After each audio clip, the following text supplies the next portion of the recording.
שברך אבותינו אברהם, יצחק ויעקב, הוא יברך את חיילי צבא ההגנה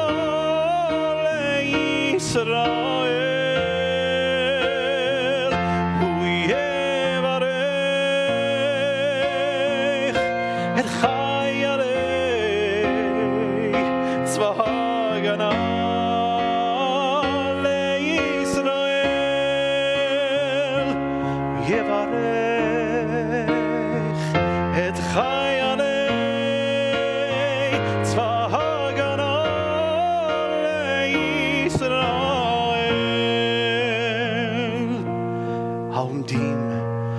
משמר ארצנו וערי אלוהינו, מגבול הלבנון ועד מבר מצרים ומן הים הגדול על עבורה, הוא יברך את צבא ההגנה לישראל, הוא יברך את חיילי צבא ההגנה לישראל, כי אדוני אלוהיכם הולך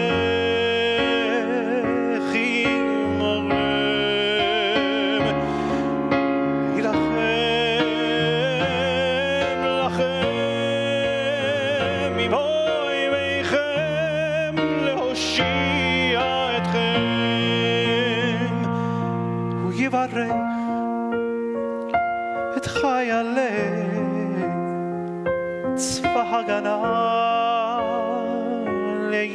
לישראל, הוא יברך את חיילי צבא הגנה לישראל, ירושלים של זהב ושל נחושת ושל אור, הלא לכל שירייך אני כינור. ירושלים של זהב ושל נחושת ושל אור, הלא לכל שירייך אני כינור.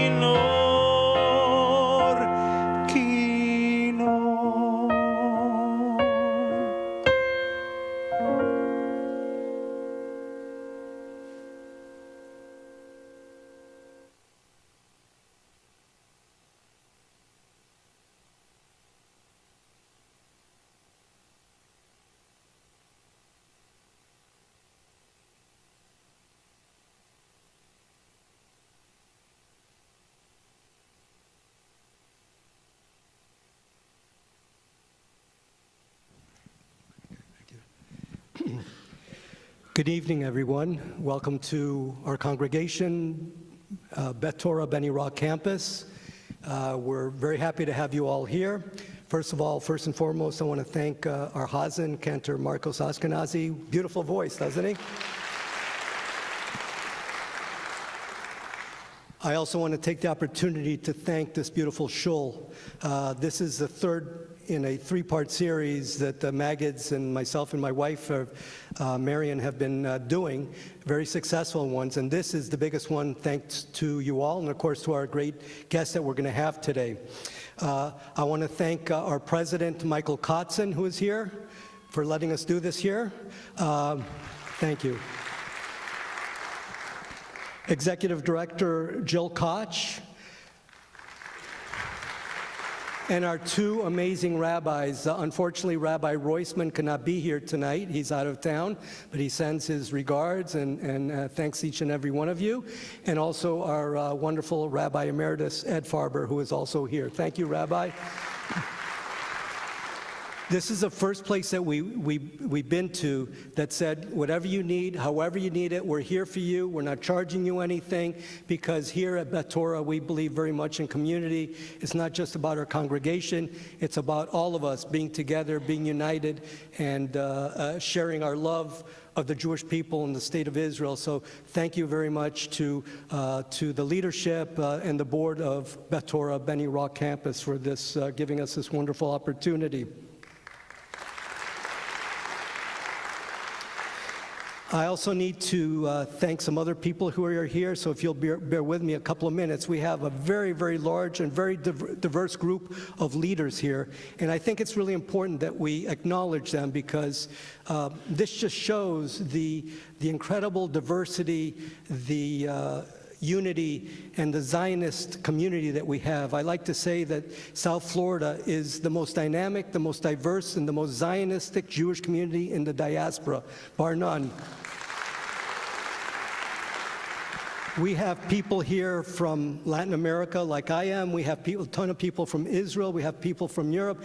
And you can see everybody wants to move here. Even Ambassador Friedman moved here fairly recently. And many others are following him. So we welcome everybody, because this is the heart and the future of the Jewish community is here in South Florida, as far as outside of Israel. So I want to thank Paul Bacow, my buddy Paul Bacow, who has done two incredible films about the Holocaust that I suggest you see. And unfortunately, it seems like in history, there's one thing we don't learn from our mistakes, that what starts with the Jews never ends with the Jews. So it's important to see these films about the Holocaust, and he's made two beautiful ones. I also want to thank Ethan Bazak, our next generation of leadership, who is the president of the student body of Don Sofer Aventura High School. Is he here? Thank you. Thank you. I want to thank my fellow Aventura commissioner. I'm proud to be the vice mayor of the city of Aventura. I want to acknowledge our mayor, Howard Weinberg, who's here in the back there. Commissioners Amit Bloom, Commissioner Rachel Friedland, Commissioner Michael Stern, and our former wonderful mayor, Enid Weissman, who's also here.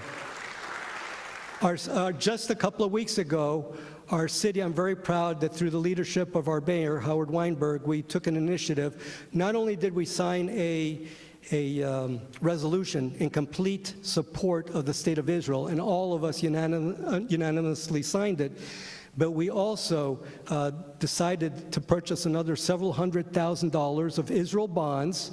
And for the first time ever, our city has a bylaw that says that we don't give to charitable organizations, because you can imagine when it starts with one, you never finish. But we made one big exception, and I'm proud to say that our city is going to be purchasing and donating a fully equipped Magen David Adom ambulance to the people of the state of Israel. So thank you to my fellow commissioners and the mayor for that. I want to acknowledge David Coleman of Open Door Media, who's here. and Raphael Shore, who's an incredible Zionist leader, also with Open Door Media, with the Clarion Project, with Aisha Torah, you name it, he's involved with everything. And so, Raphael, we're happy that you're here all the way from Israel, all the way in the back there. Thank you, Raphael. Shmuel Katz, my good buddy Shmuel Katz, who is an incredible Zionist leader and one of the top leaders with Stand With Us, which is one of the great organizations that's defending our Jewish students on campus and defending the Jewish people around the world. Thank you.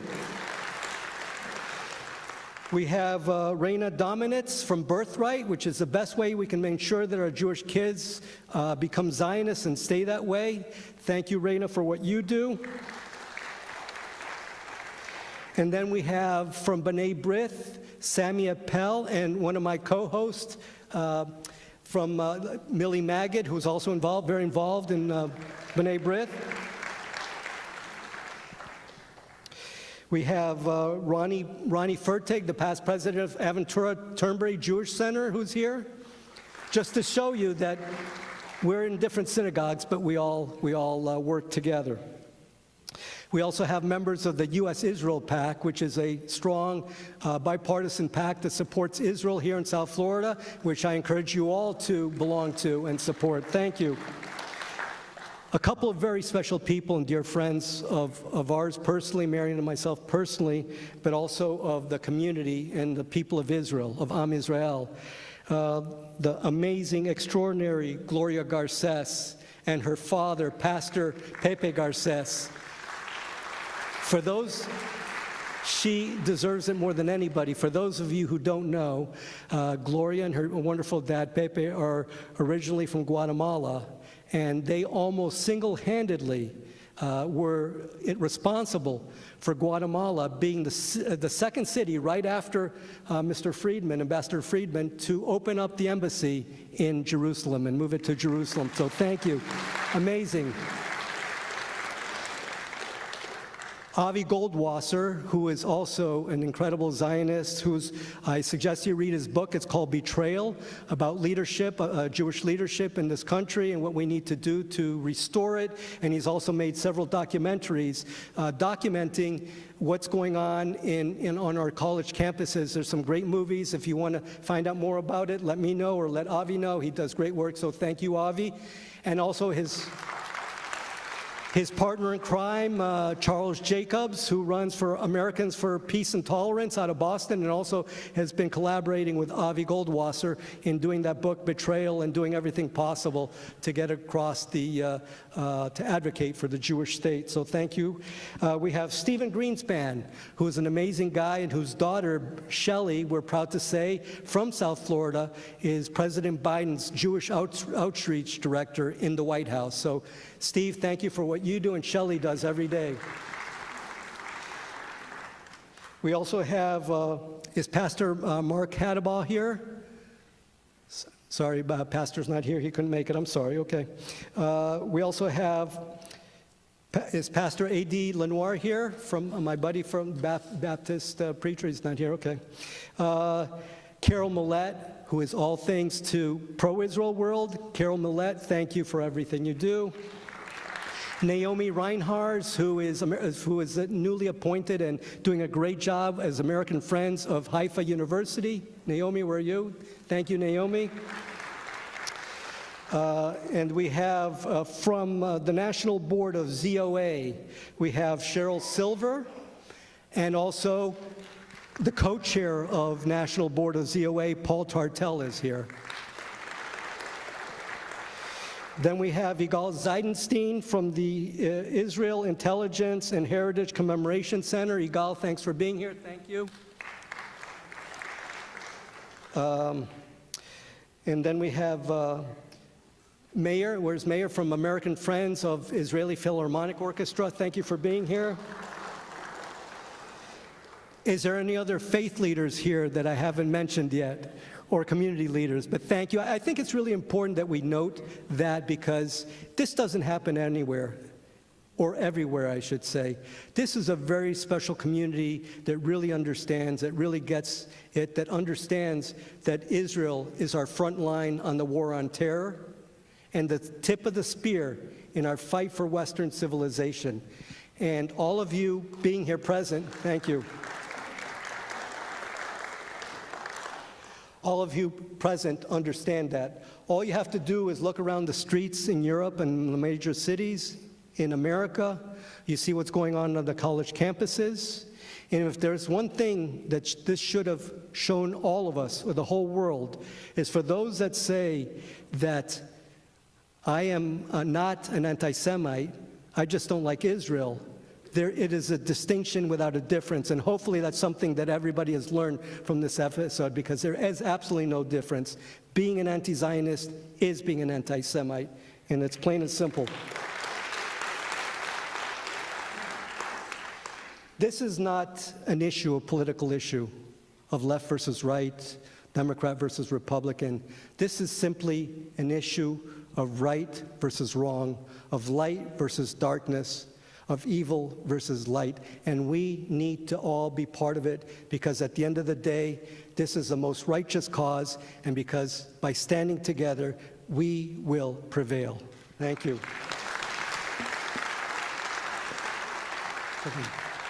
Before I invite Rabbi over, if I can have you come over, Rabbi, what I'd like to do at this point is I want to thank two more people that are very special in our lives and our community since they moved down here from New York. Is very, very lucky to have them. Millie and Larry Magid, who put this together,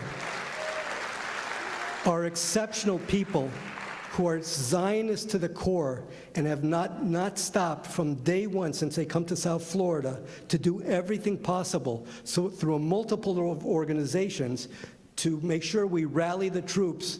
And I know that sometimes it seems frustrating, but just know that our community stands with us, stands with you and with us.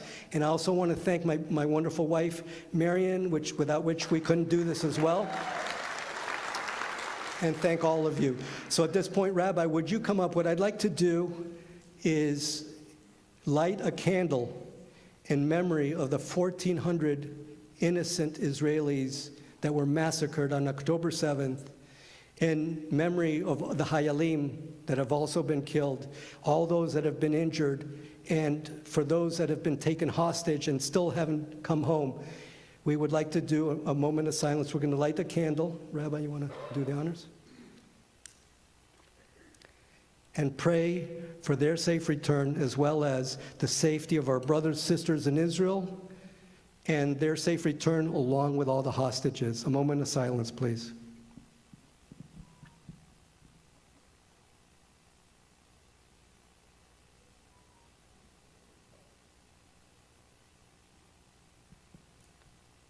Thank you, Rabbi.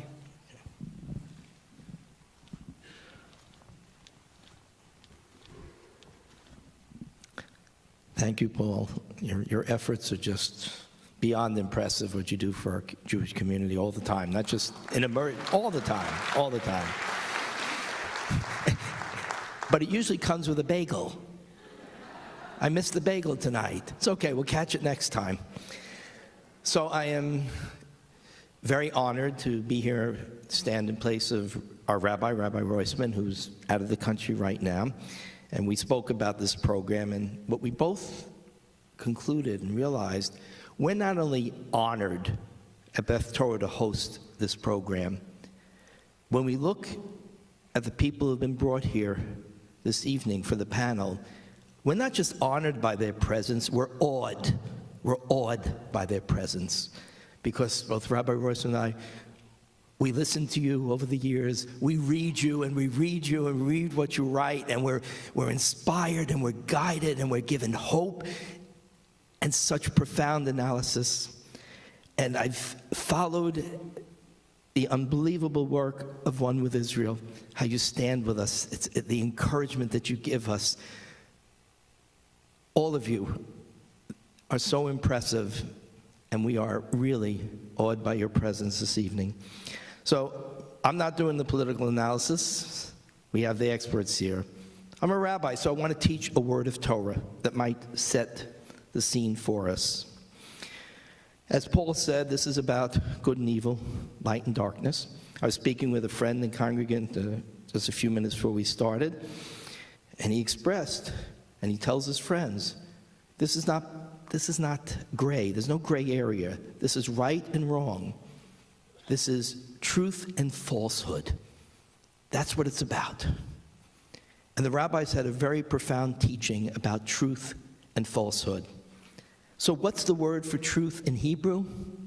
Emet. Aleph, Mem, Taf.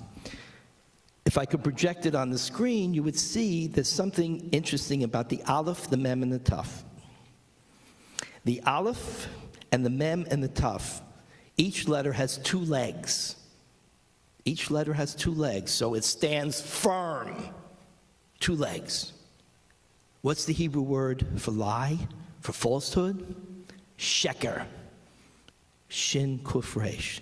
And when you look at a shin and Kuf Resh, there's only one leg, right? You can picture it. There's one leg. There's only one leg because truth stands firm, but actions based on falsehood do not. They're one-legged. They're going to fall. They may stand there for a little bit, but they're eventually going to fall, but truth is going to stand firm. Another thing about the words, Emet, Aleph, Mem, Taf. The beginning of the alphabet, the middle of the alphabet, the end of the alphabet. You have to search for truth. You have to take a broad view and you have to find truth. It's not easy. It takes work to find truth. But what about sheker? That's falsehood. Sheker is a shin, a kuf, and the resh. They're right next to each other in the Hebrew alphabet. They're bunched together, shin, kuf, resh. Falsehood is always readily at hand. It's right there. It stands on one leg, right there, and it comes out first. But it can't stand long because Emet has the two legs and has the broader view. And it's exactly what happened. Immediately, in less than 24 hours, the falsehood, the lies, jumped forward and screamed. Because it's easy to find falsehood. It's readily available. But it won't stand. Because slowly but surely, the truth will prevail.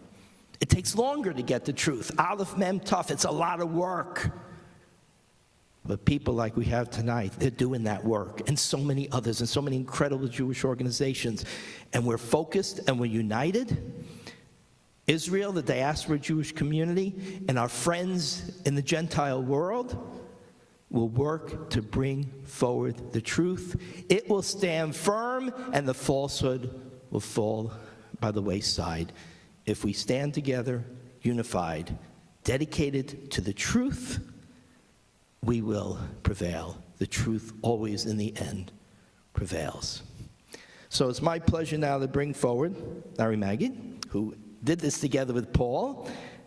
It's not the only thing they do. They do an enormous amount of work to help keep us informed and to rally our Jewish community. And he and his wife will introduce the program. Watch your step here. Up here. Becky, for me to introduce you is really a pleasure.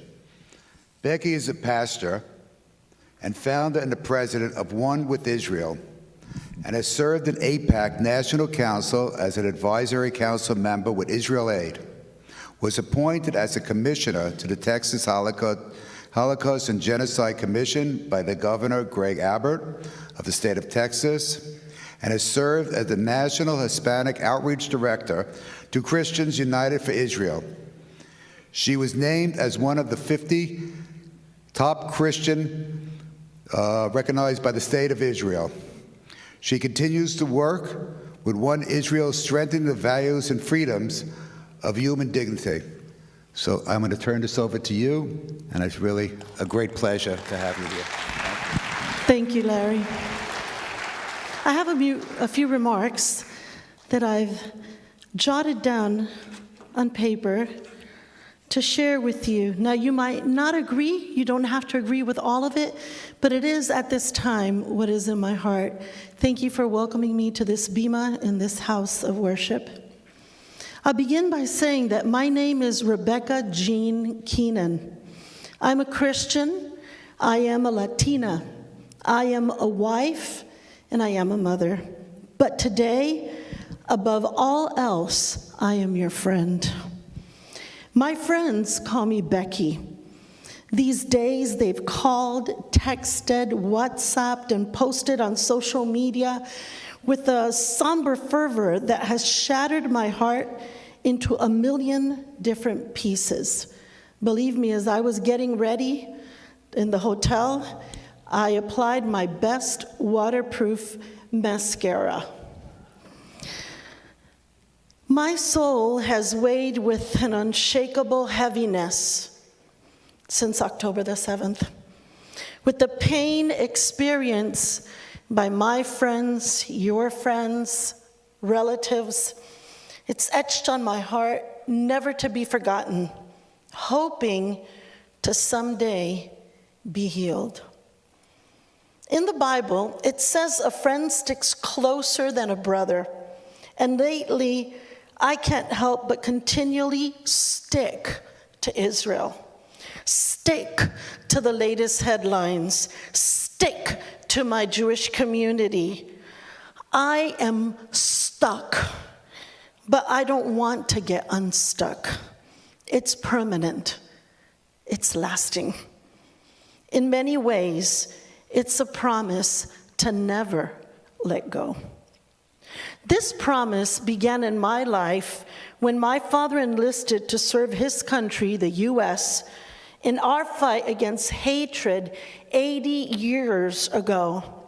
A fight that we waged and won then and will win again.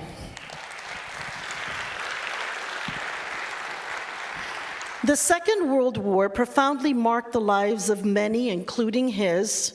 He served in a displaced persons camp, witnessing the horrors of anti-Semitism in their rawest form. I will never forget when, as a young girl, he took me to see Voyage of the Damned. For the first time, I understood as a young child the fatal consequences that befell human beings who were stridently cast aside by evil people who had the power to help and did not. People who had the power to extend an open hand, but instead chose the spiteful indifference of a closed fist.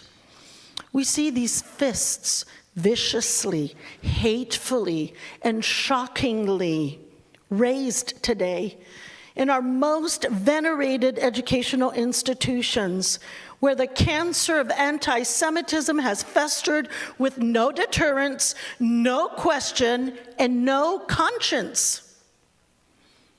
How could this happen? What did we miss? Many of these disturbing, lost, and enraged young people have found something in anti-Semitism that deeply concerns me. They found a profound sense of community and identity where the church and synagogue have collectively failed to provide. The existential threat against Israel and the terror waged for its destruction have been romanticized beyond recognition, morphed into a depraved rallying cry for justice with no basis in truth.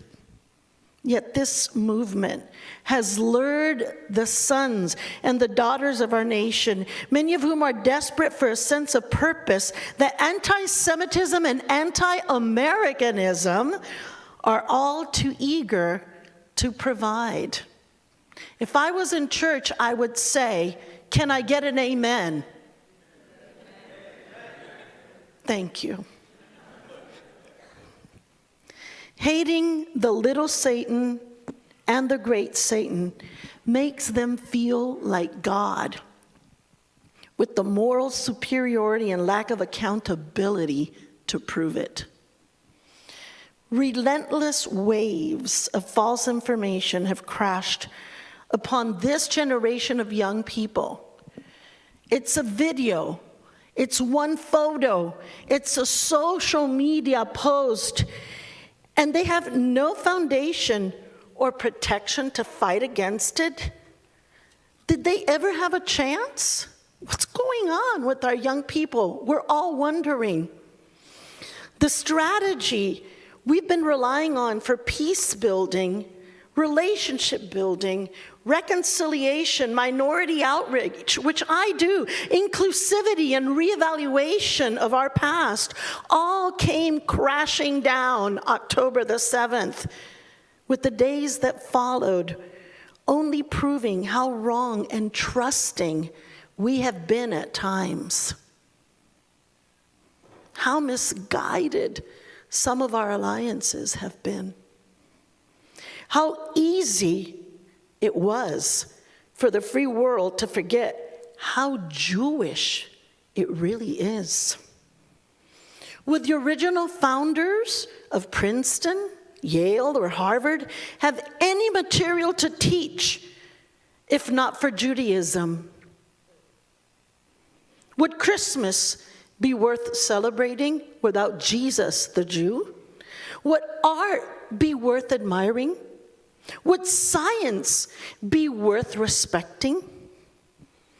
To all the Jews in this room, do not look for the approval of those that you have created with the best motivation in heart. If they seek to reject you, they are only rejecting themselves. The disgrace of terrorism that has stained these college campuses is an attack on the very values that made them great. It's an attack on Western civilization and must be called out for what it is. The thing is, we know where this voyage leads, and this time we are not damned to embark in it.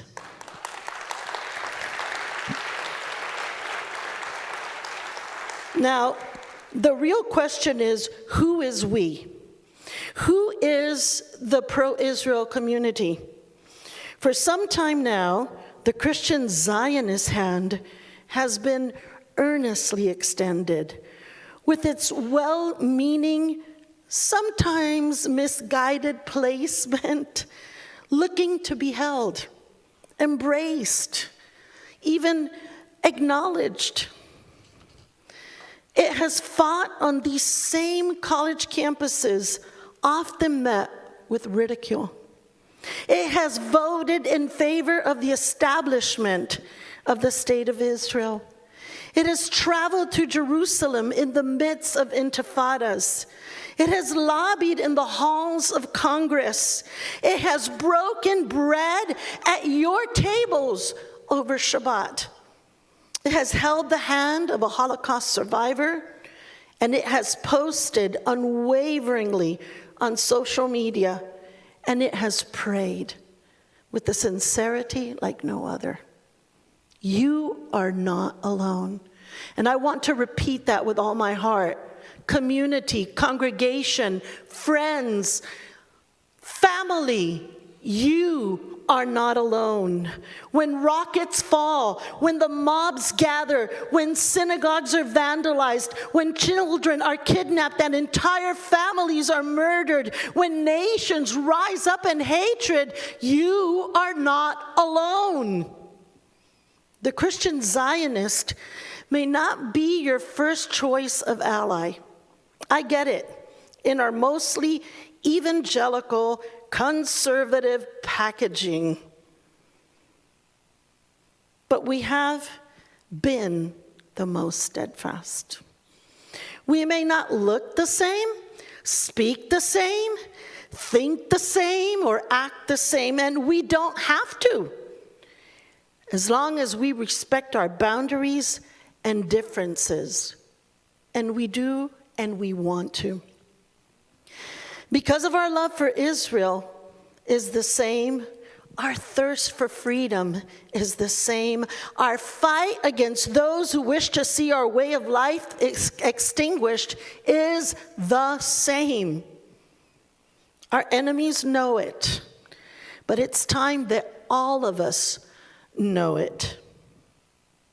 Proverbs says, "A friend loves at all times, and a brother is born for a time of adversity." Let us overcome this incomprehensible adversity together.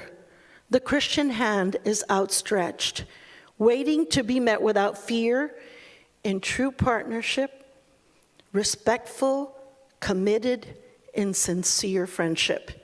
If not now, when? Thank you very much.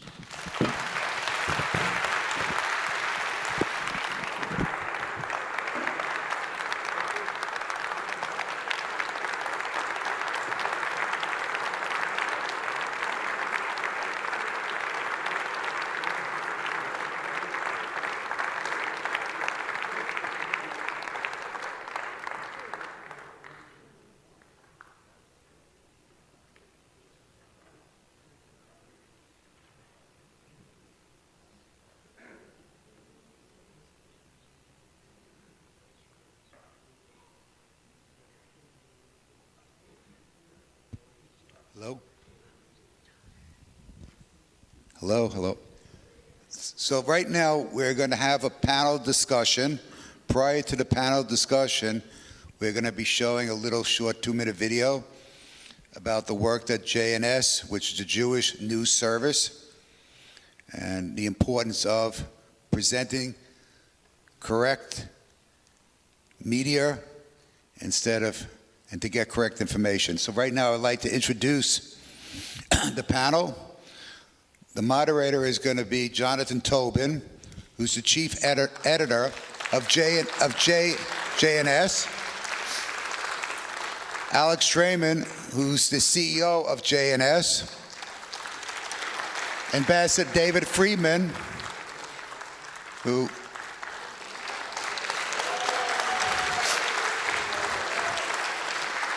and Becky Keenan. You ask a couple. So prior to this, we're just going to show a short video of what JNS does. So please, to your screens.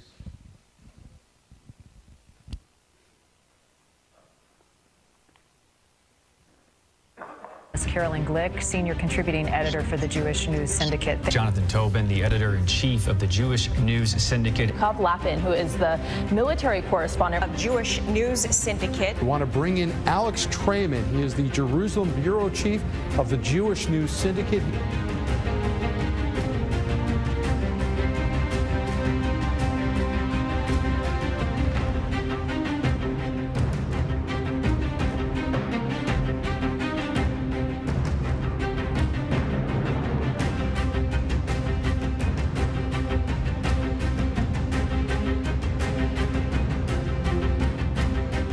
Never had a war before that began with this kind of a slaughter. It's clear to the entire world that Israel's the victim of a barbaric massacre. Maybe close to 10,000 rockets already fired at Israeli population centers. Hezbollah is facing increasing pressure to join this war. Palestinians have no interest in peace. They've demonstrated that time and time again. The residential buildings are used as command and control centers and rocket launchers. And the whole of the Gaza Strip is crisscrossed by tunnels and bunkers. So what looks like, a city and a neighborhood, underneath of that is a terrorist army. This isn't humanitarian aid. This is just another way for Hamas to make money and for Hamas to resupply. Unless Hamas is defeated, these crimes will not merely go unavenged, they will be the foundation for future criminal activities. We have to simply annihilate Hamas. We can't continue to live with this jihadist Nazi force on our border. Hamas actually wants to increase the number of civilian casualties that are in Gaza. They think that they can delegitimize and demonize Israel for killing civilians, when Israel is doing more than any army in the history of warfare to protect innocent civilians in Gaza. People in Gaza should be angry at Hamas their government, which started a war and landed them in this situation. If they want to end this, they should release the hostages and surrender. There's no doubt that life is safer both for Israelis as well as for Palestinians when Israel's the sovereign in the territory. Now's the time for our soldiers, our men of steel, to go in there and pound them into the ground. You've had 8 Emmy Award-winning performances on this show, Alex. So, Alex Traiman, jns.org. So people ask me what they can do. You know, I put together these 3 events, and in reciprocation, I'm asking all of you to do something for me. JNS is a very important vehicle for correct news. They come out every day with their newsletter in the morning, and they have an afternoon edition. And they need to put more editors on and journalists on their staff. But in addition, what they want to do was to invest, to develop, to put it out in Spanish to reach Latin America. So I'm their partner. I would like all of you to become their partner. I think it's a worthwhile investment. I know for myself, I feel very proud to be a participant and a partner of somebody that puts out correct news. The second thing I'm asking you for, the pastor, what she does, the United States is made up of 25% Latinos, probably 80% Latinos and Christians, etc. And she started an organization called One with Israel. She brings people to Israel, and her objective is to educate these unaffiliated people to Israel. We need them as our friends. That can't happen on its own. Becky, when I told her, she flew here by herself. She didn't want any money from me. She says, I'm coming because I felt it very important. So again, in reciprocation for putting these events together, this is the 3rd one, I ask all of you to support her organization as well as JNS. Her organization is called One with Israel, but you have to be careful. There's another organization similarly. But please, it's very important. We need friends. We need friends. And the Christian world and the evangelical world, they're dear friends of ours. And we need to support them. And we also need to support JNS to get proper news out there. Unfortunately, people read incorrect information. So now I'm turning it over to the moderator, Jonathan Tobin. So again, thank you very much for your pledges. Thank you. And before we start the program proper, a few more words of thanks to Mr. and Mrs. Magid, to Mr. and Mrs. Kress. Thank you so much for putting this evening together. For this community, as well as for JNS, we're really so grateful for all you've done and for giving us the opportunity to reach this community and to speak to you. To Pastor Becky, thank you for your moving words. Your friendship is appreciated and it is reciprocated. And don't worry, we stand with you as you stand with us. Thank you so much.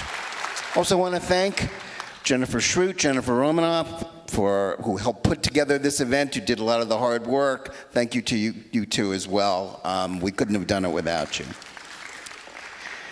So just the format, I'm going to open with a few words about what it is that we do. Then we're going to have a panel discussion for maybe 45, 50 minutes. We'll see how long we talk. We'll try to keep the answers short. And then we're going to leave at least 25, 30 minutes for questions from the audience. We'll ask you to just stand up, ask an actual question, make it brief, and we'll do our best to answer it. And then we're going to conclude with singing Hatikvah. So hang around for that. Don't get bored in the middle. So first, I'm Jonathan Tobin. I'm the editor-in-chief of JNS, the Jewish News Syndicate. Well, thank you. You know, we hear a lot in our world today about privilege. People are always talking about somebody has privilege. You're asked to check your privilege. Well, let me start by acknowledging my privilege. As a journalist in an age, in an era, in a profession where truth has been lost. In place of truth has come activism and ideology and bias. But I have the privilege, as a journalist, as a working journalist, as editor of JNS, to tell the truth. I have the privilege of sticking to the facts. I have the privilege of working with a staff whose mission it is to tell the truth about Israel, the Jewish world, and anti-Semitism. That is our job, but it's also our privilege, because we know that what we're doing is a vital front in the war that we are fighting for the state of Israel, for the Jewish people. We know that part of the assault on Israel is the way the mainstream media, the corporate media, and even some Jewish media sometimes acts as the stenographers for the enemies of Israel. They slant the news. They speak with bias. They accept the lies and treat it as not only equal with the truth, as sometimes overwhelming the truth. Well, at JNS, we have the job of telling the truth about Israel, of sticking to the facts and doing it. One example came in the opening weeks of the war, when you've all heard about the big lie about Israel bombing a hospital. And within minutes of Hamas claiming that Israel bombed a hospital, all of the main corporate media outlets reported it as truth, without even acknowledging who their source for this lie was. Well, I'm happy to tell you, yes, eventually the truth came out, but as soon as it happened, our correspondents in Israel were speaking with the IDF, and we were the first to break the news that it was a lie, because that is our job. And yes, it's spread far and wide, and that's our job, to spread it far and wide, to let other people pick it up. Our daily job in our correspondence in Israel, around the world, here in America, is to get at these facts. We are a 501c3. We're not the New York Times. We're not a big corporation. Several years ago, we were just a startup created by Jews who understood that there was a vacuum in the information world, that the main source of Jewish news to the Jewish world was sometimes echoing the bias of the mainstream media, that there needed to be another voice out there, not a voice for propaganda, but a voice for truth. And that's what we've been doing these last several years. In just the last month, our mission has become even more clear in the last 6 weeks since the war began. As our views, the people visiting our website, the people reading our work has expanded greatly. We're now between syndication, because we are a wire service picked up by publications, both Jewish and secular. We're now reaching, with our work, over 100 million people. We need to reach more. We're doing video, we're doing podcasts. Some of you I've spoke to tonight watch our podcasts on YouTube, listen to it on all the various podcast platforms. We have great correspondents, people like Caroline Glick, who you saw in that film, Melanie Phillips, myself, for those who like to read every day to see what I'm up to, and writing for you, but as well as a staff of hardworking news reporters and editors working 12 to 14 hours a day to get you Jewish news 6 days a week, 24 hours a day, 6 days a week, to tell the truth. That's our mission, but we need your help to do it. We know that there are a lot of important causes out there right now, and we're not here to tell you don't give to them. We want you to give to them. But we also want to remind you that the information war is vital to the support of Israel in this country. It's vital for this battle wherever Jews are. Because it's not just about the safety of Israel, it's about the safety of the Jewish people here. As we've learned in the last 6 weeks as anti-Semitism spikes, as people march in the streets calling for the death of Israel, calling for the death of Jews. You know, we're only a week away from Hanukkah. And, you know, the essence of being a Jew, from the time of the Maccabees to our own, has always been a willingness to stand up and to refuse to bow down to the idols of popular culture, whether it was the Hellenism of the past or the woke culture today, which grants a permission slip for anti-Semitism.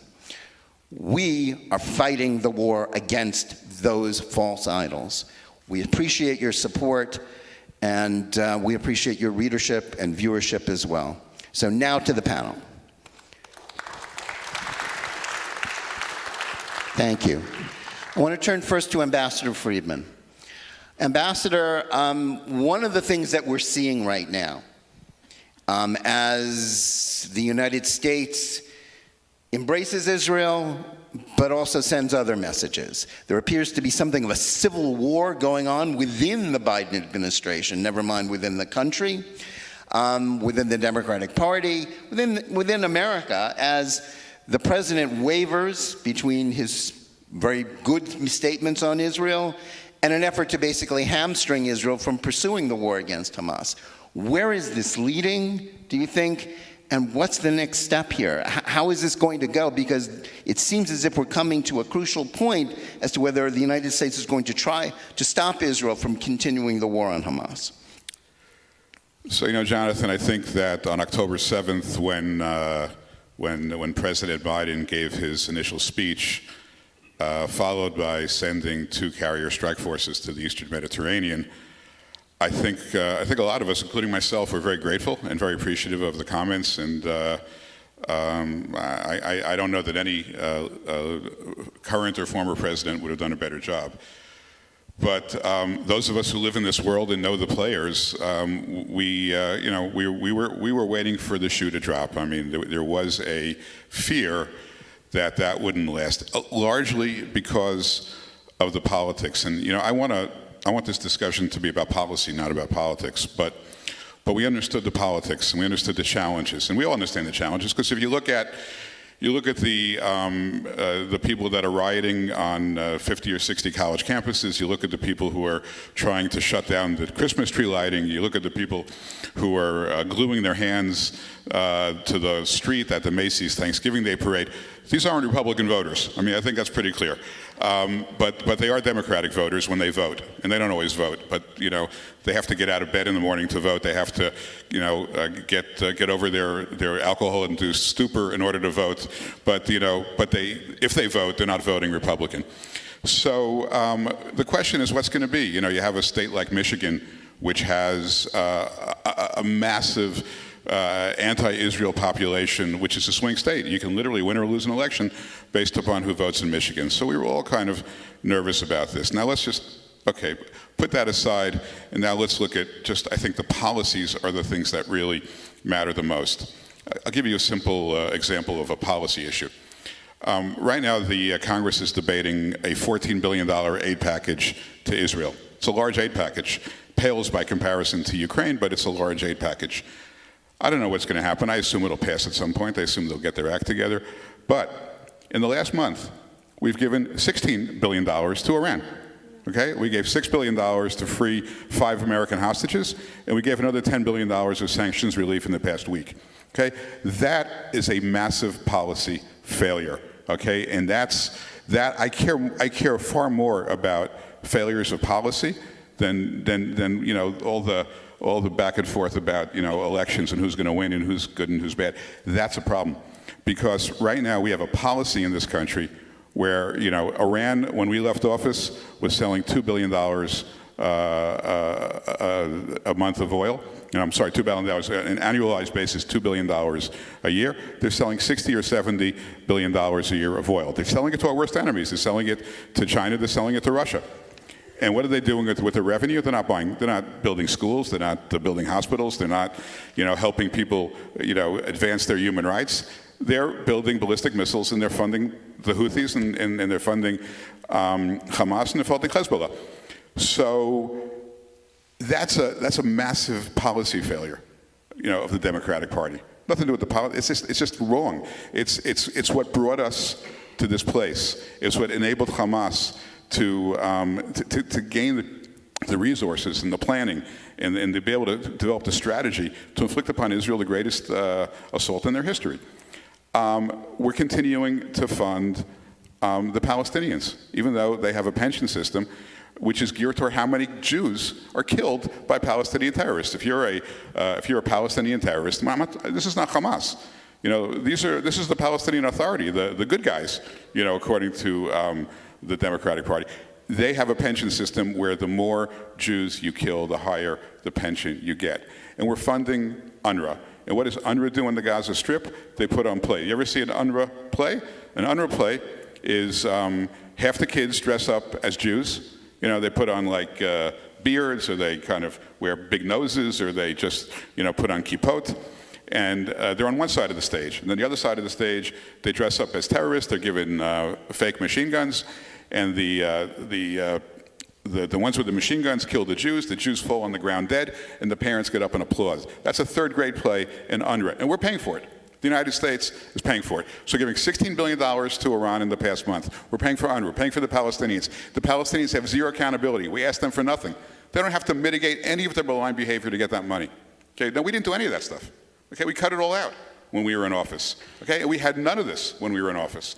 It's not because of the politics, because we had better policies, and these policies are hurting Israel terribly. Right.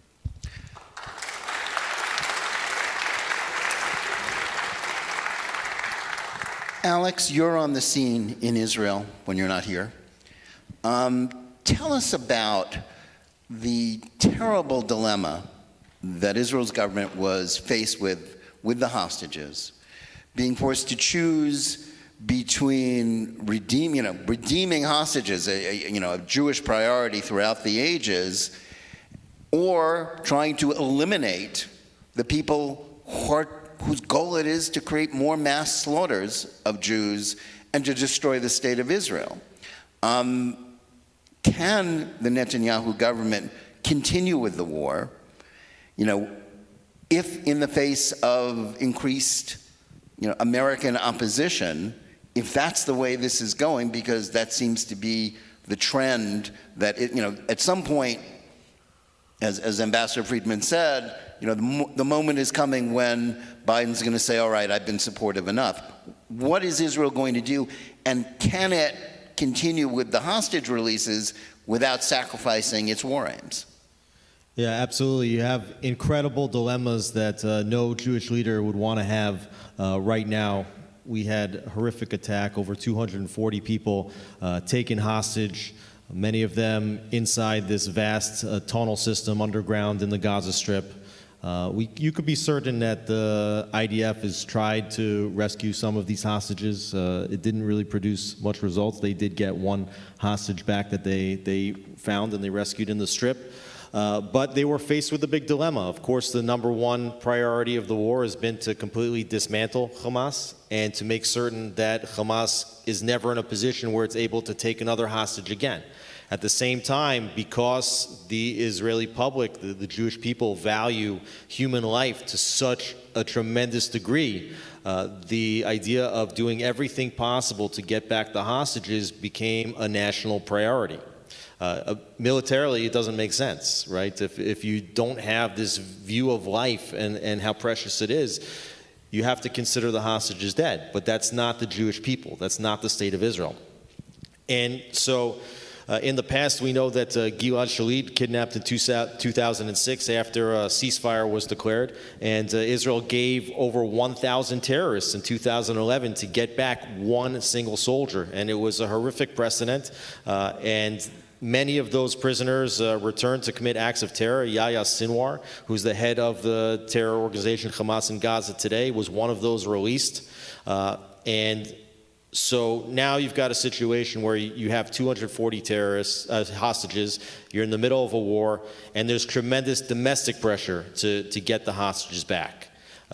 You have a lot of momentum on the ground in Gaza. The IDF's been moving with tremendous efficiency, making severe gains, and you have Hamas with its back to the wall, begging Israel for a ceasefire, and this is the purpose why they took the hostages to begin with, to be able to dangle them in front of the IDF and to make them pause, give them a chance to regroup and rearm. So you have this dilemma. Do you proceed to try to rescue the hostages, where you're going to trade now 3 Palestinian prisoners sitting in Israeli jails for committing attempting murder? The only thing that separates these attempted murderers from murderers is that they didn't actually succeed, but they maybe stabbed somebody, but the person didn't die. These are people with blood on their hands. And will more people die as a result of releasing these terrorists back? So you're trading a life for a life. If you pause in the fighting and then the Hamas is able to regroup and rearm when the IDF goes back into Gaza, will more soldiers die as a result of that pause? So now you're trading again a life for a life. And then, of course, we know that Hamas and the international community is pressing Israel for a ceasefire, a permanent ceasefire. Now you've paused for 4 days, now 6 days, now 7 days, now 8 days. The longer you pause, the less likely it is that you'll go back in. And there's a tremendous feeling in Israel right now like the momentum is stalled. And there's a lot of pressure on Netanyahu to keep going, while at the same time, obviously, Antony Blinken now in Israel for the 5th time is pressing Israel not to go back in, and if they do, to not only tie one hand behind the back, but tie the other hand behind the back too, and make the rules of engagement much more difficult for Israel than they even were before. But Netanyahu has no choice, because October 7th is not the latest in the round of fighting between Israel and the Gaza Strip, between Israel and Hamas. This was a game-changing event. This was a Pearl Harbor. This was a 9/11. This was all those things put together. And Netanyahu is also fighting for his political life. If he leaves this situation the way it is without defeating Hamas conclusively, and potentially also expanding this war to take out Hezbollah, and potentially taking it further to take out the head of this terror snake, which is the largest state sponsor of terror, Iran, he will go down as a very divisive prime minister that just left a huge mess that the next leaders will have to pick up. So I do think that Netanyahu is going to press forward. It will probably buck the U.S. pressure right now. It's a very difficult seat that he's sitting in, but he really has no choice. Israel needs to win this war. I think you're right about that. Pastor Keenan, let me turn to you for a reality check. If all you do is, say, read the New York Times, the Washington Post, watch most of the broadcast networks and even the cable news networks, you would think that Americans as a whole are up in arms against Israel, that the overwhelming majority of Americans, think that Israel is committing genocide and that it's horrible. And I think many in the Jewish community, perhaps even in wonderful places like Temple Beth Torah here, which we're so grateful for you to host us, you can get the impression, since we are consumers of, sort of the mainstream media, we start to think, are we under siege? Well, give us a reality check. Do you think that's what most Americans really think? Do you think the corporate media actually represents the views of most Americans on Israel? Most of the young people I know do not get their news from the mainstream outlets. A lot of young people don't even watch TV anymore. These main outlets are practically obsolete. But in other countries, CNN in Espanol is highly regarded, and they export all the garbage in Latin America and other countries, and they are heard. The good thing is that if you have some relative living here in America and you spend the time and the money educating that person, because of the culture, they get on the phone, they call the homeland, and they call their family, and they educate them in a different way than what they're seeing in media. Thankfully, we have a lot of other outlets. Really, people are out there on the web, and there's outlets like yours that serve to inform other people. But we do have a problem. We do have a problem. Now, the one thing I do want to say is that with these barbaric, I don't even call them animals, because my dog is better than that. and I wouldn't insult my dog.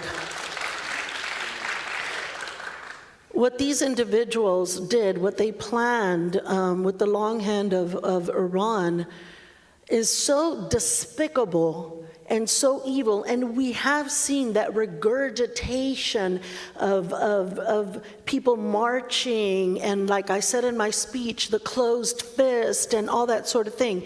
But remember, when there is an action, there's a reaction, and then there's another reaction, and people are beginning to open their eyes. It's so evil, it's so egregious, and I think that Israel needs to really share all the information within reason and respect to the families, but what happened that day, because I've had many conversations, obviously with non-Jews, that used to think at the beginning of one thing, because of intersectionality, colonialism, anti-Americanism, oh my God, all these other issues that wounded people have.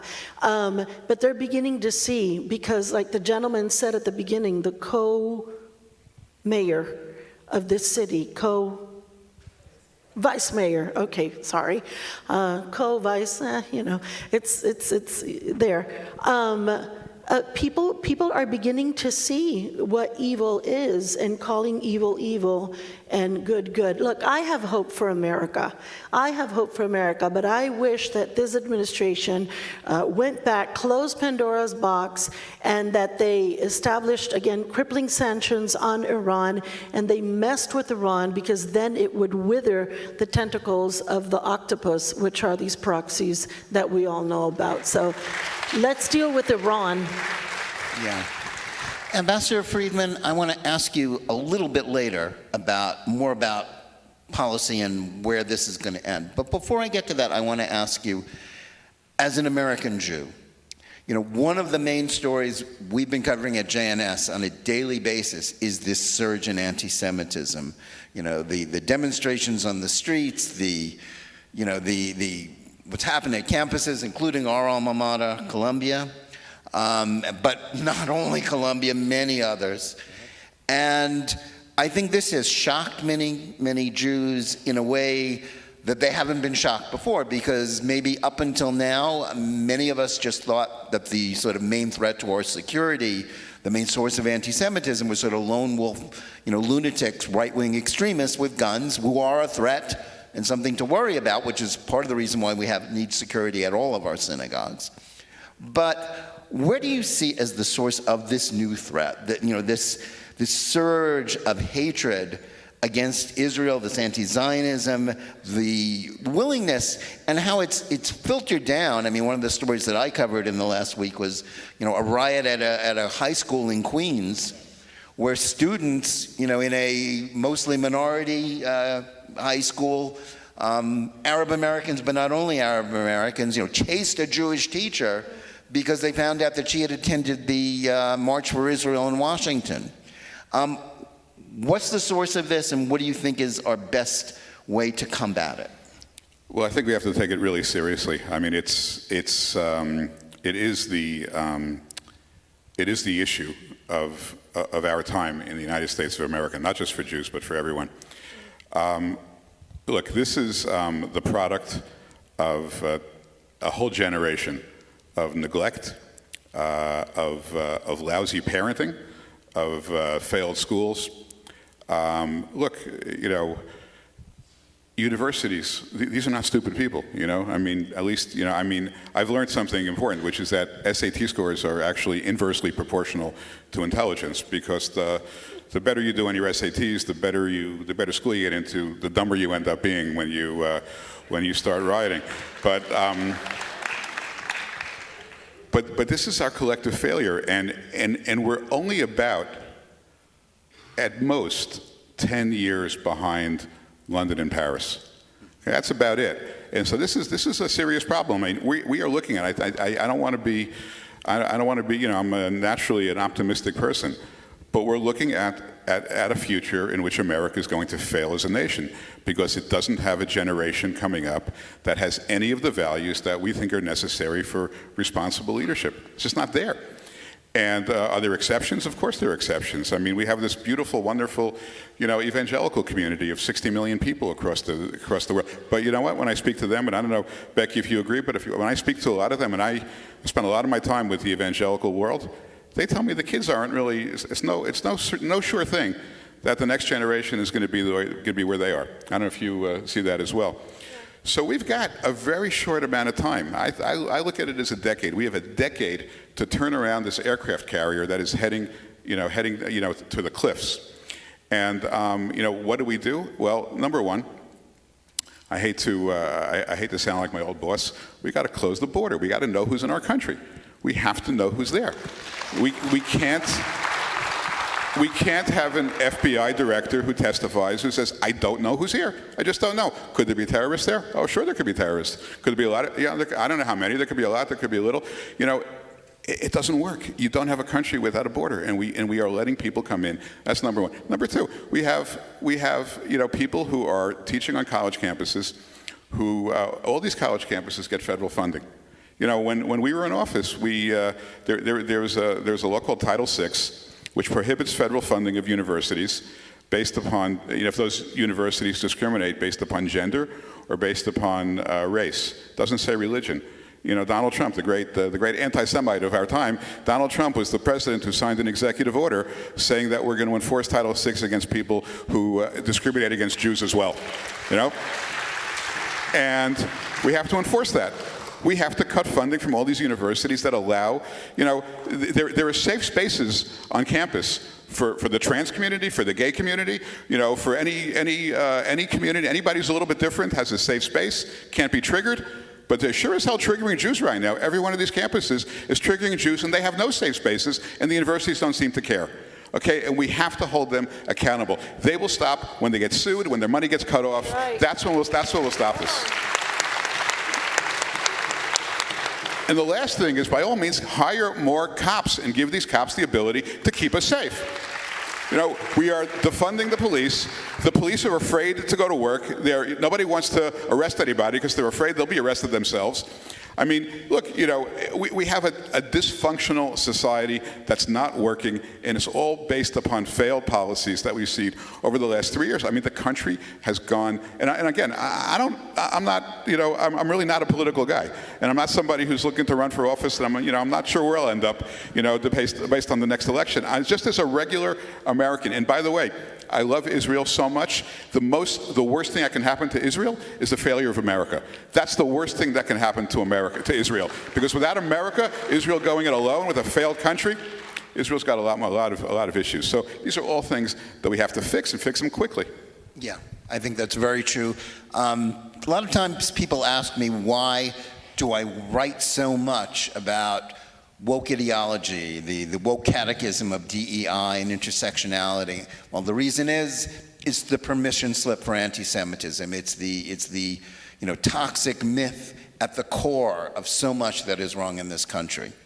Now, Alex, let me turn to you. The news, obviously, in the last 6 weeks has been terrible. Couldn't have been worse on October 7th. And Israel had a hard year of political strife. I'm not going to say it's unprecedented, because I know enough Israeli history to know that this isn't the first time that Israelis have been at odds with each other.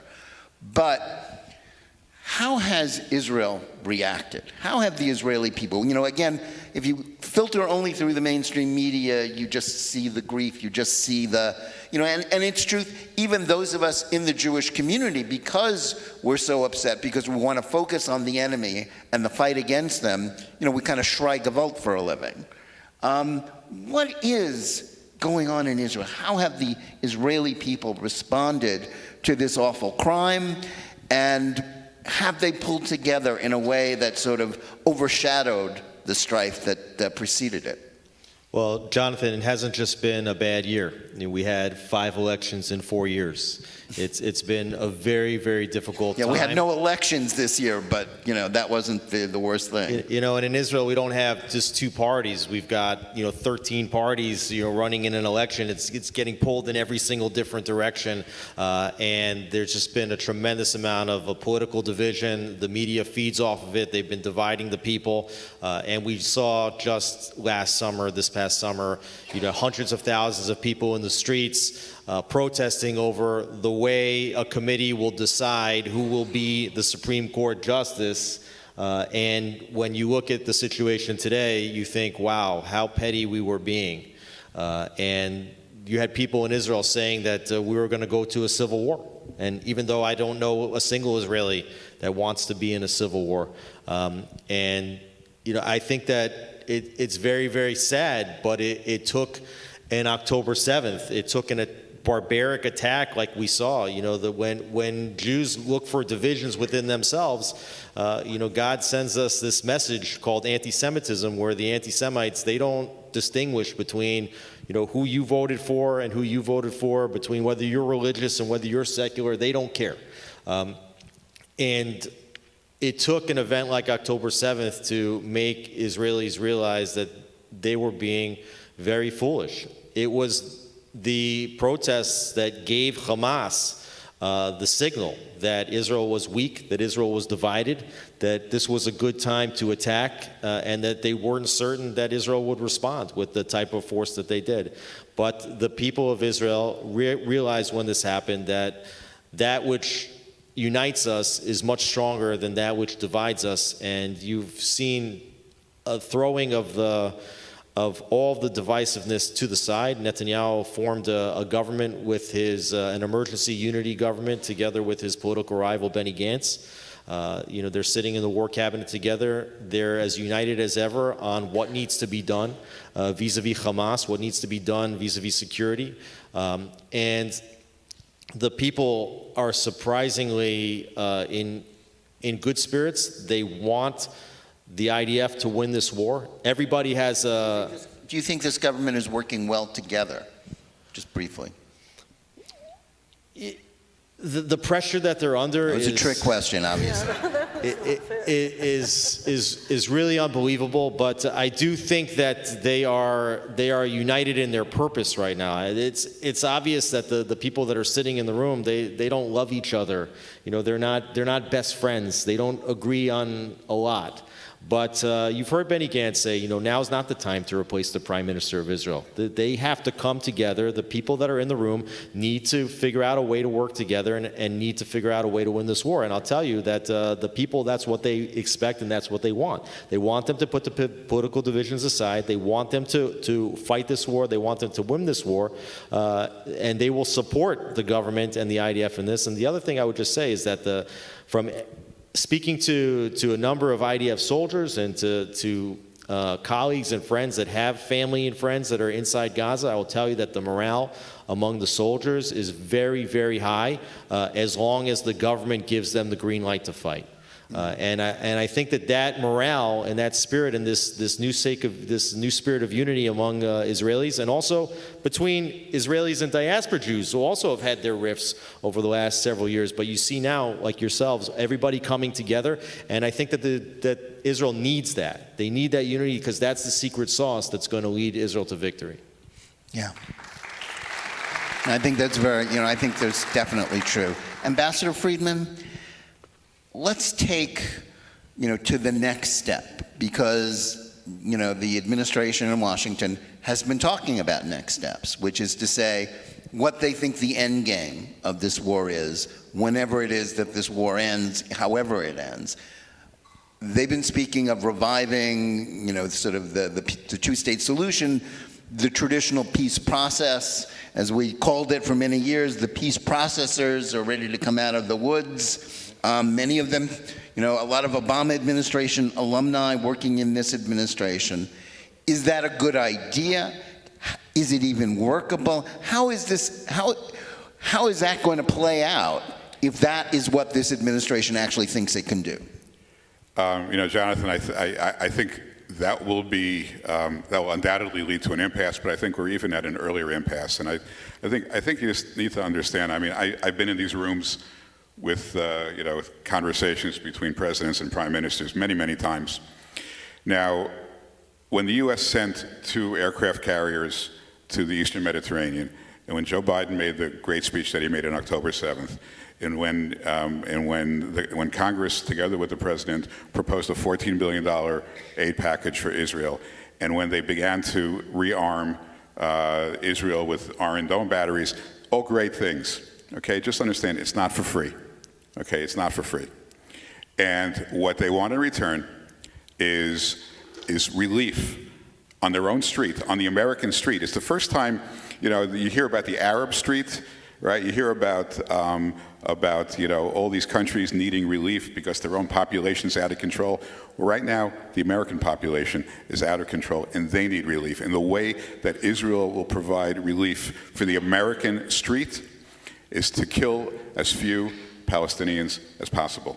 Okay, no matter what impact that might have on the war. That means no more Air Force.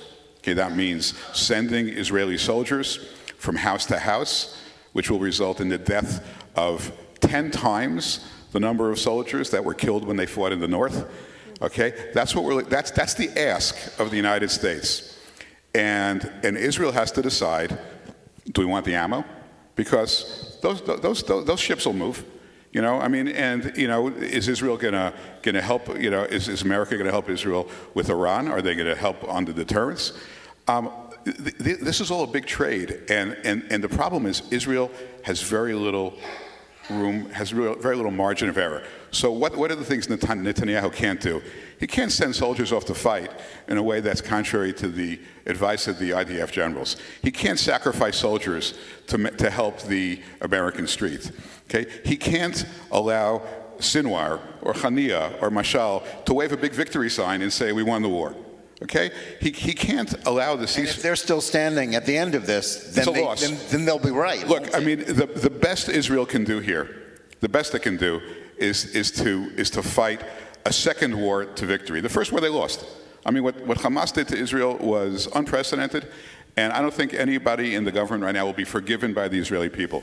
So that's a loss. That's done. That's sunk money. It's a loss, and the people of Israel are very angry. By the way, I just should say, my view of just to what Alex said, the people of Israel are, to my thinking, the greatest people, the greatest Jews in the world, and have performed heroically, not just the soldiers. I mean, the amount of self-sacrifice of everyone, the amount of soldiers who reported for duty. They called up 300,000 reserves, they got 350,000 reserves. Haredim, who never want to serve in the army, 2,000 of them showed up in one day to serve. The number volunteering everywhere across the country, people cooking meals for displaced families. You go to any five-star hotel in Israel, you'll see laundry hanging out the balcony because so many displaced families are there right now. I mean, the amount of philanthropy coming from America, by the way, unprecedented. The numbers are incredible. So, the Jewish people are doing great, okay? The government of Israel, not so great, okay? And I hope that one day, and again, I don't want to pick on the Israeli government right now, but the reality is that we need to align the greatness of the Jewish people with the greatness of an Israeli government. We'll get there one day, and I think that's going to be one of the outcomes of this. But right now, they're fighting this war, and they're being told by their most important ally that there's a price to fighting this war. And I don't think they can pay the price. I don't think they can sacrifice, 10 times as many soldiers. I don't think they can allow Hamas leadership to emerge victorious. I don't think they can get to a point where the people are not moving back to Be'eri, into Nahal Oz, into Sderot, knowing that they're safe. Or back up north. I mean, there's 200,000 displaced people who have to go home, and not just go home, but rebuild and feel safe. You can't do that unless Israel has complete military control over the Gaza Strip. Okay, can't be done. So does the United States want Israel to do that? No. We're heading towards an impasse, and I think that's why so many of us here, we have to support Israel at home. We have to. This is why I spend all my time, I'm on Fox News every day, just telling this story, because we have to, and we have to, whoever is willing to listen. And look, we have a lot of people in Congress who support us, okay, a lot. I mean, you'll notice that nobody is telling Ukraine how many Russians to kill. No one's telling them whether to use a tanker, to use a or to fire rockets into Russia. No one's giving Ukraine any advice. We're giving Ukraine 10 times as much money as we're giving Israel. No one's telling them how to fight. Okay? Here, Anthony Blinken, who's never fought a war in his life, who's never been in the army. Unless you count being in a rock band. Yeah, a rock band. Yeah, well, I'm in a rock band too, and I don't consider myself being in the army. So, this guy is sitting in the war cabinet and telling Israel how to fight. And we have to push back against this. I know we want to appreciate Joe Biden and the great speech he made. I'm telling you, we're heading to an impasse, and we have to support Israel and help them get through this impasse. Well, I want to follow up on that, yes. And just sort of briefly ask both of you, and then I'll ask a separate question for Pastor Keenan. What it boils down to is, can Netanyahu do to Biden what he often did to Barack Obama, which was to say no? Prime Minister Netanyahu said no to President Obama a number of times over Jerusalem, over the 67 lines.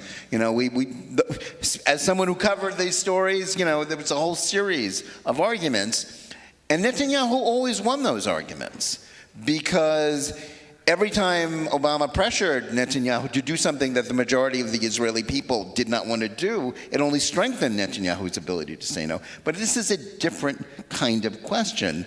The no here will come with a price that Obama wasn't asking Israel to pay, which is to say perhaps turning off the spigot of the arms resupply that obviously Israel needs to fight a war that's going to last not just days or weeks, but months.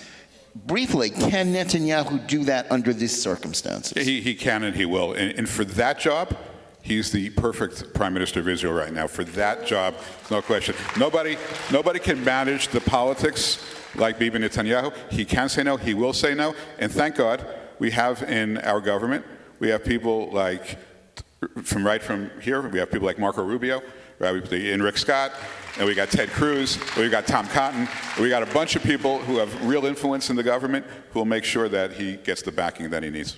Alex, same question. Yeah, I think that Netanyahu has no choice but to force Biden's hand. He is going to have to make, if Biden's the one and Blinken is the one calling the shots, Netanyahu is in a compromised position. He's going to have to stand up, and because this is an existential moment. This isn't a moment that can be managed, okay? This is a war, okay? For the way Americans and the way Israelis view this conflict is very different. Israel believes this is an existential threat, and he's going to have to force Biden to make a decision, which is, are you going to stand on the right side of history and support your true ally, which is the state of Israel, or are you going to back off? And are you going to pressure Israel and you're going to make life harder for Israel to do that? I don't see what choice Netanyahu has. Again, Netanyahu in the last several years has been tremendously embattled as prime minister. And if he doesn't make this right for the people of Israel, he's going to go down in the history books as a divisive prime minister and one that just kicked the can down the road for years and years and years, made a mess and didn't fix it. He's got no choice but to fix it. The state of Israel needs it. And the truth of the matter is, if he does not listen to the United States, that will be in the best interest of the United States in the end of the day. And I think that he understands that. It's time for Netanyahu to be the moral leader of the entire free world right now and to win this battle. Yeah, I think that's right. Pastor Keenan, quickly, let me turn the question around. In the past, when there have been disputes between the United States and Israel, and there have been many over the last generation, just in our time, at those times, the bulwark of support for Israel was the evangelical community, more so even than American Jewry. That was, and it's certainly true whenever there's a Republican president. We saw that clearly when George W. Bush was president, that the evangelicals stood up, and that made a difference in Washington. It made a difference during the Trump administration too, although certainly that administration was more willing to listen. What's going to be the reaction as this looming confrontation, because that's what that's the direction of the story, as a journalist, of a confrontation between Israel having to finally say no to an American benefactor. Will evangelicals play that same role? It's a different dynamic with a Democratic president who's more afraid of sort of the woke left than he's concerned about evangelicals. But will evangelicals, American Christians, speak up? Quickly, how do you think the reaction to this confrontation is going to be? I think that when Tlaib and her minions raised their mouth, and I want to say, remember and don't be intimidated, because the bad side always has a bigger and louder mouth. And like the rabbi explained at the beginning, they run off and rush off with the lie, and it seems like the big bad wolf is going to win the day. We need to understand that we need to find our mouth, we need to find our spine as Americans, and we need to also put political pressure and let our elected officials, whatever state, you live in a great state and I live in a great state too, but we need to be able to exert our right as Americans through emails, through visits to Capitol Hill, through raising our voice through the printed page and outlets that we all have influence in. Even our family, even grandparents, you have influence. We need to raise our voices, because what happens is that when the righteous are quiet, the wicked get louder, and they seem to be more. So every prime minister of Israel and of every country has the obligation to stand for their country first. I have no doubt that Israel will do that at this time, be it Bibi or whoever it was. And, I believe the Christian community would greatly support that. But I think we also need to be smart. We need to use our power, our mouth, our influence politically, and we need secondarily not to support financially. The great denominator in everything, doesn't matter even what people believe in, is money. We need to spend our money and start boycotting things that just people, entities, campaigns, and stuff that at the end of the day are going to kill us. They're coming for the Israelis, they're coming for the Jews, they're coming for the Saturday people, they're coming for the Sunday people, and we might be a few and feel weak, but we're not really. It's a tug of war. You've all played that in summer camp, and suddenly on your side you get one person that's really strong and they make a difference. Well, maybe that person is you. Maybe that person is me. Don't write yourself out of the equation. Yes, we would support Bibi Netanyahu, and we would be that person tugging on the right side of history. We see it in the book, but we also have our principles and values, and we see pretty clearly what's right and what's wrong. Well, I'll give you an amen to that. Thank you. Now, because it's already getting a little late and I want to give time for questions, right now, our Jennifer, Alex, give me your mic. Our Jennifer Schrute will go around to try to get a microphone to anybody who asks. If you could kind of come forward and line up in the middle. No speeches, just questions. And we'll try to get to as many as possible. I'm sure everybody has a question. Please make it concise, make it a question. Tell us who you'd like to answer it, and we'll try to do as many of these as possible. Yes, sir. Two quick questions. First one for Jonathan Tobin. Abbas probably will be dead in the next 2 years. What do you see happening in Judea and Samaria? Hamas is very popular there. Second question for everybody is, in the near future, what do you see happening for the security of the Jewish people in the United States? Well, I'll answer quickly. Obviously, one of the misnomers about this conflict is that the vast majority of the Palestinians have nothing to do with Hamas. This is what the president said. It's a pious wish. I think we'd all like to think that, but it's a piece I wrote, I think last week, they get mixed up in my mind, that basically, a respected poll, a poll that is respected by sort of liberals, showed that the 3/4 of Palestinians in Judea and Samaria and the West Bank support October 7th, they support Hamas. So obviously, if Israel were in a proposed two-state solution plan to repeat the experiment that Ariel Sharon did in Gaza, where he took every Israeli soldier, settler, and settlement, and and basically removed security control from all of Judea and Samaria, you're just going to repeat the same thing. So, and that's something I don't think Israel. I don't think there's the slightest chance that Israelis will ever agree to that. As far as the future of American Jewry and this battle of anti-Semitism, I interviewed Alan Dershowitz on my podcast this week, and he actually got to the heart of it. We don't always see eye to eye, but certainly on Israel we do. And he actually got right. We have to roll back the woke catechism, DEI, the DEI bureaucracies in every school, in corporations, and unfortunately, since the Biden administration, in every government department. That is fueling anti-Semitism. But you know what? I'm always a short-term pessimist, long-term optimist. And the last 6 weeks, my optimism has been, I'm not going to say it hasn't been shaky, but there are, back when I was at Columbia a long time ago, the great Eugene Rice, who was the chairman of the history department and one of my mentors, he said something very important to me. He said, everything in history is inevitable. Nothing is inevitable. We are not doomed. We can fight.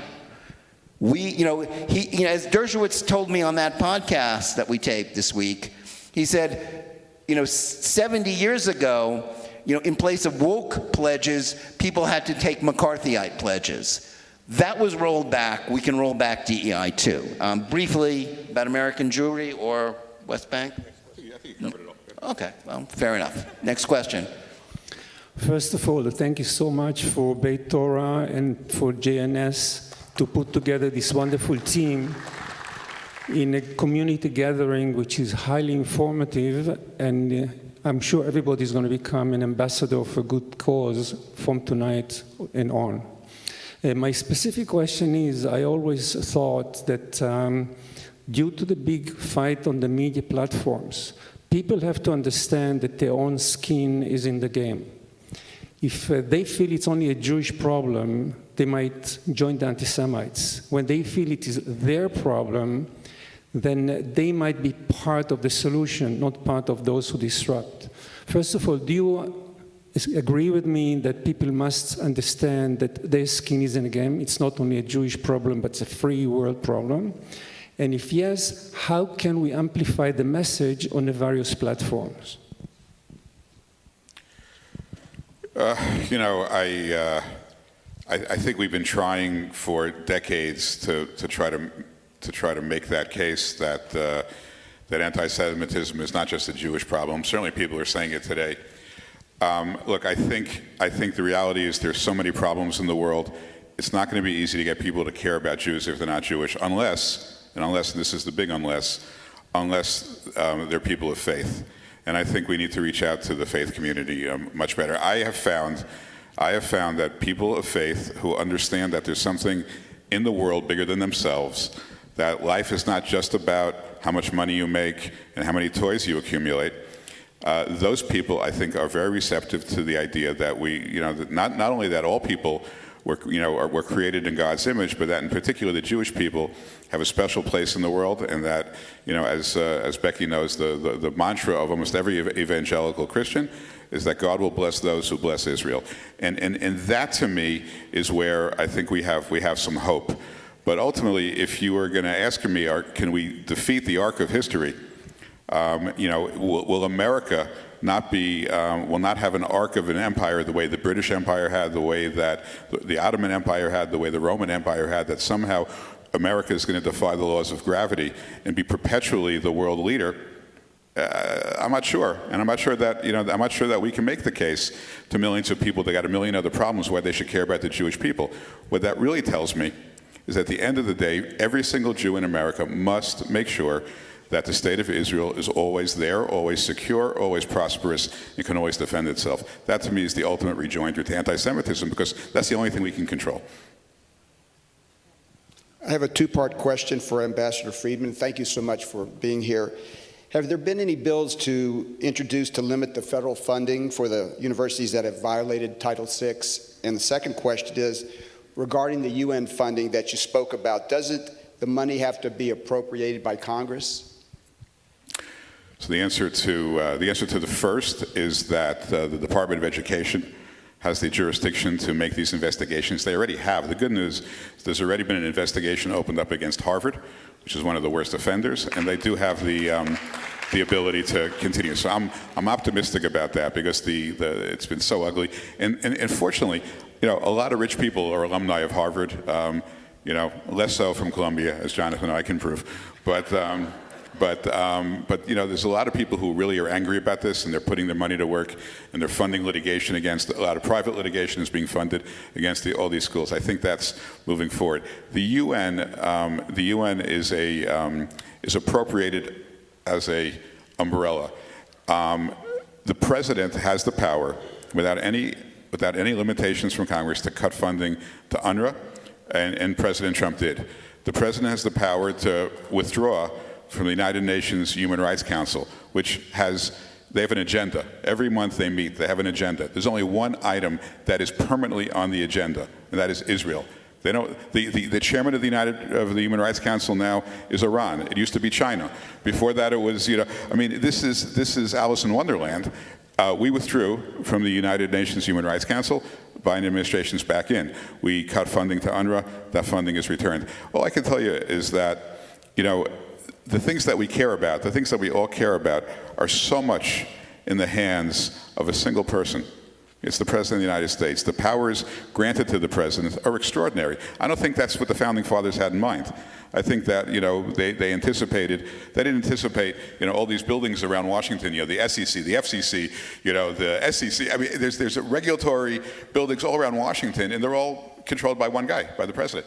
But you see, whether you like it or don't like the trend of the country over the last 3 years, you see how massively the country is different than it was 3 years ago, and it's all because of one person.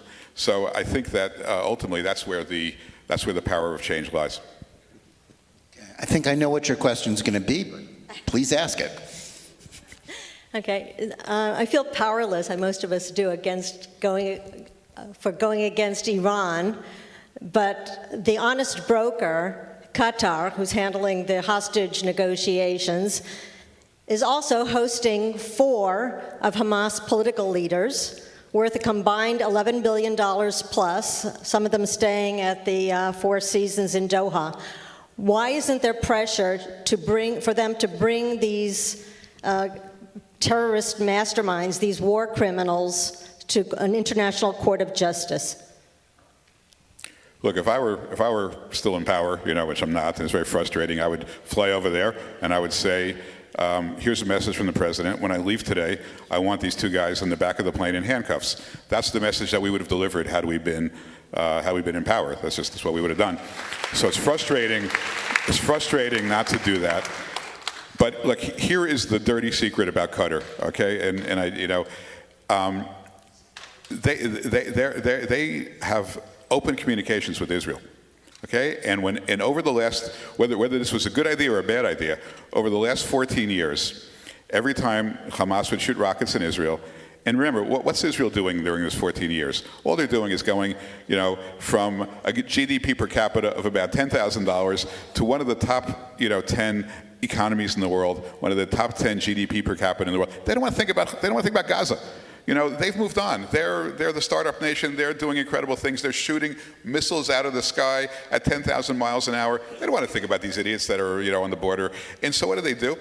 Whenever things get a little bit squirrely, they call their friends in Qatar. And the guy from Qatar, who I've met several times in Israel, he comes over with a couple of suitcases, $15 million of cash. He gives it out to the people in Hamas, and they quiet down. Is that a good idea? Probably not. Certainly in hindsight, it's not a good idea. But Qatar has managed to insinuate itself into a position here that has been accommodated by Israel as well as these other countries. Do I think they should? No. Do I think they should get rid of these guys? Of course. Do I think that they're serving a noble cause? No. But this is the enemy that the entire Western world, including Israel, has chosen to embrace, as a way of having some contact with Hamas. And I can't wait until this war is over, and Hamas is destroyed, and that relationship with Qatar can end, because I think that's when it does end. Yeah, I'll just parenthetically say, this has been an issue that's been out there for a while. I mean, I was just trying to date it. I spoke at a conference that was in Washington that was organized by our friends at the Middle East Forum, specifically about the issue of Qatar, and that was 2018. And it has been ongoing. And, I think Ambassador Friedman summed up this dilemma. It's this, frenemy that is, that Israel and the United States has because of defense and all kinds of other things. It's a debt that will come due eventually. But thank you for raising it. Are we okay with a few? Okay. Oh, well, there are limits to how long they're going to let us stay here, but I'll say to anybody that didn't get to ask a question, I know Alex and I will stay, and I'm not speaking for the ambassador. He's a big guy. We'll stay and answer anything afterwards. Okay, this is just a simple question.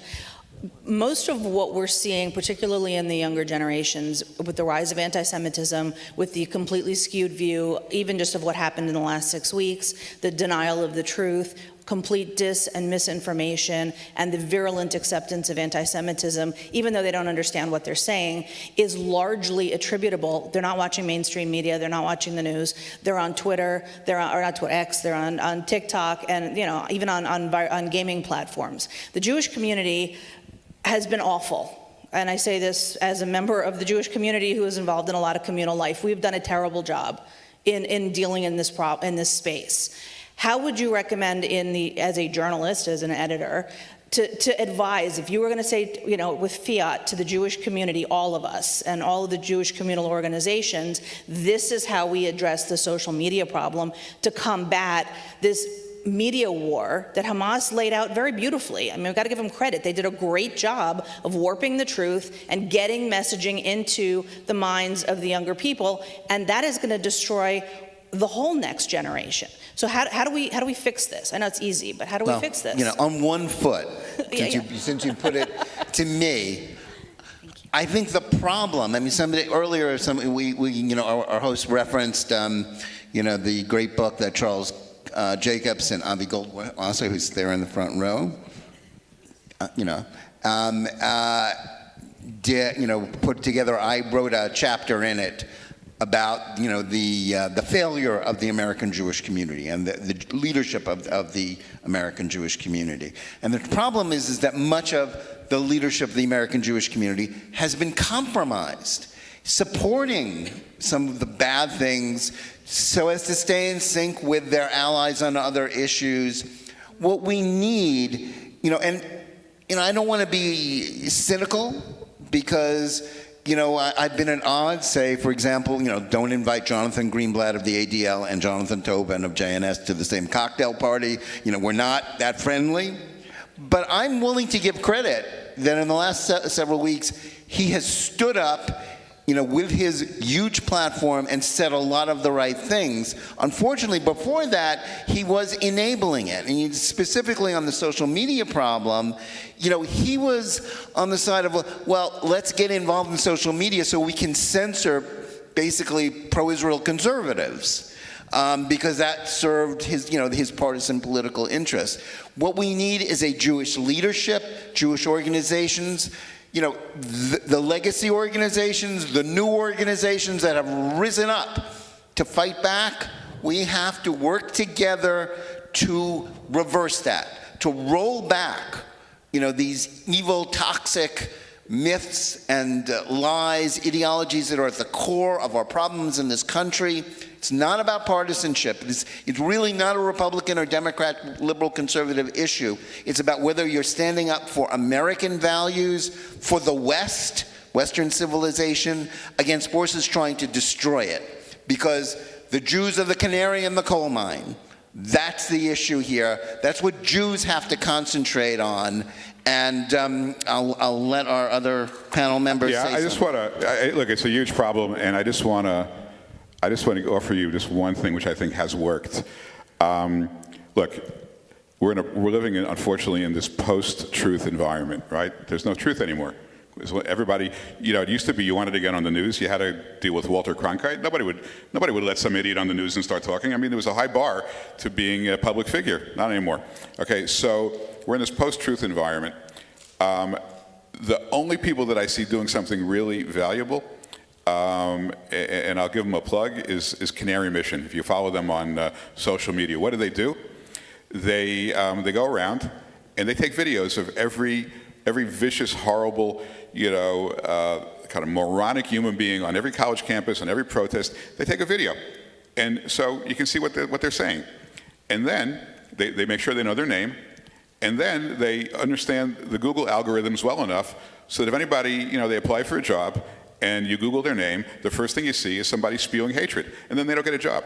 And as a result of that type of accountability is the only way to make people just stop it. Because if you have a free pass at spewing hatred, you'll do it. If you're accountable, if you can't get a job, less likely to do so. I'm a big fan of that organization. I think it's a different approach, and I think it does good work.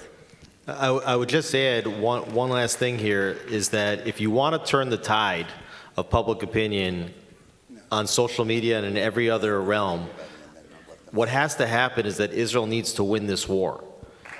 And they needed to win it conclusively, because the world wants to support a winner. If Israel somehow fails to win this war, and Hamas can wave and claim that they are victorious, even if Gaza is a parking lot at the end of this, I think that Israel is going to take a tremendous amount of international pressure, and people will say that this war that they caused was not justified. So Israel has no choice but to win.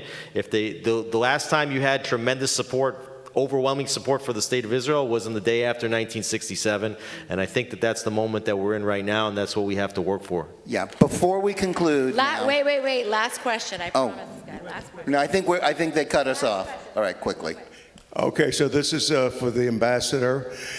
My question is, historically, about 78% of the Jews have voted Democrat. Predicated on the events in the last year or so and the policies of this particular administration, do you think that there will be a change? And if so, how do you think this will affect Israel?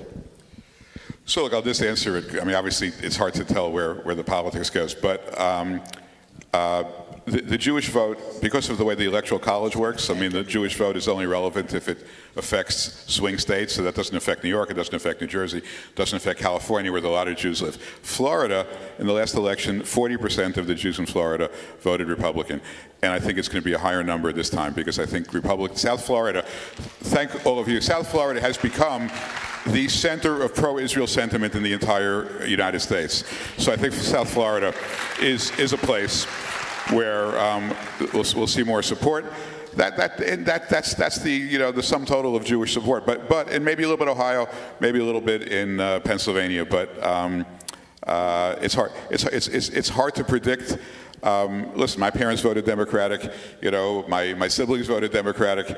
It took a lot for me to leave the Democratic Party. But as Ronald Reagan used to say, I didn't leave the Democratic Party. The Democratic Party left me. And that's what we are. Okay, I just want to close before we hand it over to our host. I want to thank our hosts for doing this great event. We're so grateful to Beth Torah. We're grateful to all of you for your support for JNS. We could not do what we do every day without you. Thank you. Now, 1 second. Hold on. Anyway, I just want to thank everybody for coming, and I hope all of you enjoyed this three-part series.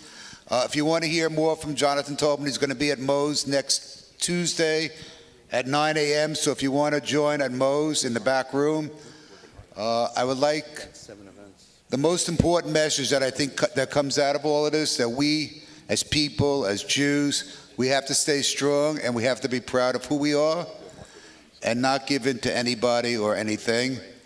And this is the message that I would like to give, that our strength is very important now. And at this time, can you all please rise? And I'm going to call up Marion and wherever my wife, Millie, and to lead you in Hatikva. So, guys, Millie. So you've heard me sing. Now I think it's time for us to hear you sing. We'll sing together. Right, for all of us to sing together. Kol od baleva benima nefesh shehuni omia ul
Am Israel high.